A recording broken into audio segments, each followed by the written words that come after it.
નમસ્કાર વિદ્યાર્થી મિત્રો, કેમ છો તમે બધા? આઈ હોપ કે તમે બધા જ વેકેશનને ખૂબ સરસ એન્જોય કરી રહ્યા છો.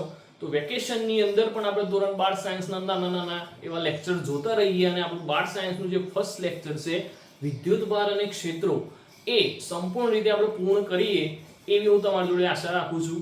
તો આપણે જે છે વિદ્યુતભાર અને ક્ષેત્રોની જે સિરીઝ જે છે આપણે ચાલુ કરેલી છે અને જો તમે અમારી ચેનલની અંદર નવા છો તો ચેનલને લાઈક કરો, શેર કરો અને સબસ્ક્રાઇબ કરવાનું ભૂલતા નહીં. તો આજનો જે આપણો ટોપિક છે એ છે આપણો સ્વાધ્યાયનો દાખલા નંબર 1.2 જે છે, બરાબર?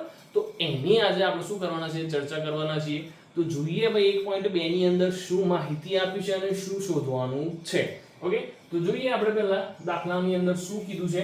તો ભાઈ 0.4 માઇક્રોકુલમ વિદ્યુતભાર ધરાવતા એક નાના ગોળા પર બીજા -0.8 માઇક્રોકુલમ વિદ્યુતભાર ધરાવતા નાના ગોળા વડે હવામાં લાગતું સ્થિત વિદ્યુત બળનું કિંમત આપી છે તમને 0.2 ન્યૂટન.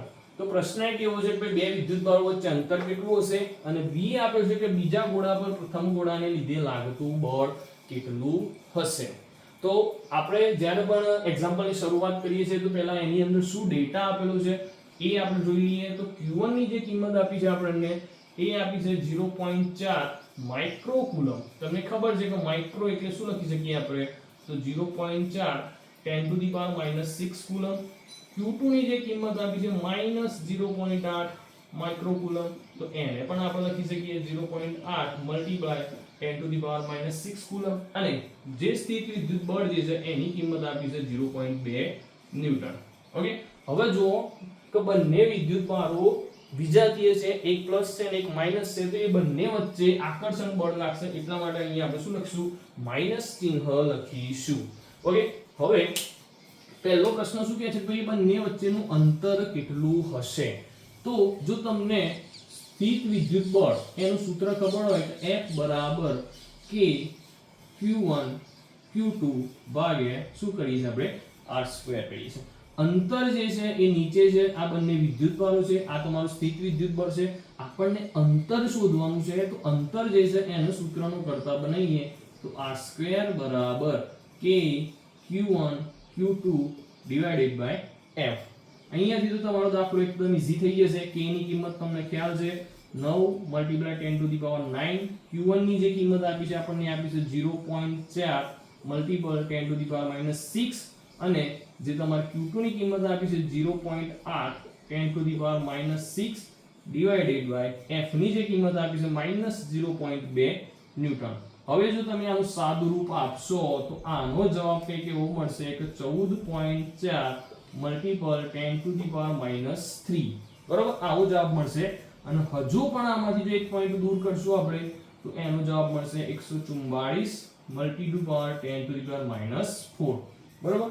આવો કંઈક આનો જવાબ મળે છે. પરંતુ આ તો જે આપણે શોધ્યું એ શું શોધ્યું? તો R² શોધ્યો. આપણે તો ફક્ત ને ફક્ત શું શોધવાનું છે?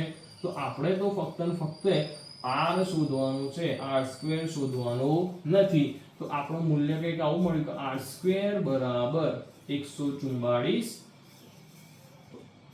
10⁻⁴. હવે તમને ખબર છે કે જો આ વર્ગ જે છે એ બરાબરની બીજી સાઈડ જશે તો એનું શું થશે? તો એનું થશે વર્ગમૂળ. તો વર્ગમૂળની અંદર 144 × 10⁻⁴.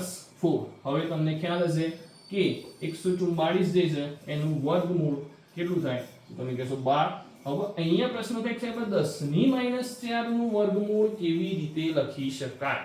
જો આમ તો ખબર પડી જાય કે 4 છે એટલે 4 નું વર્ગમૂળ 2 થશે, તો ડાયરેક્ટ આપણે લખી શકીએ કે 10⁻² ઘાત આપણે લખી શકીએ. તો આપણો જવાબ આવે છે 12 × 10⁻². અને મીટરની અંદર કરીએ તો 0.12 મીટર જે છે આપણો જવાબ આવે છે. તો આ બંને વિદ્યુતભારો વચ્ચેનું જે અંતર છે એ કેટલું હશે? તો 0.12 મીટર અંતર હશે. આઈ હોપ કે તમને આની અંદર પૂરેપૂરો ખ્યાલ આવ્યો હોય. તો તમારે નોટ્સ બનાવતા હોય તો નોટ્સની અંદર પહેલા લખી દો. બરોબર, અંતર જે છે એ 0.12 મીટર મળશે. અને જે બીજો પ્રશ્ન છે એની અંદર જ એનું આપણે જો ડિસ્કશન કરવા જઈએ તો શું કહે છે કે ભાઈ બીજા ગોળા પર પ્રથમ ગોળાને લીધે લાગતું બળ કેટલું હશે? બીજા ગોળા પર પ્રથમ ગોળાને લીધે લાગતું બળ કેટલું હશે?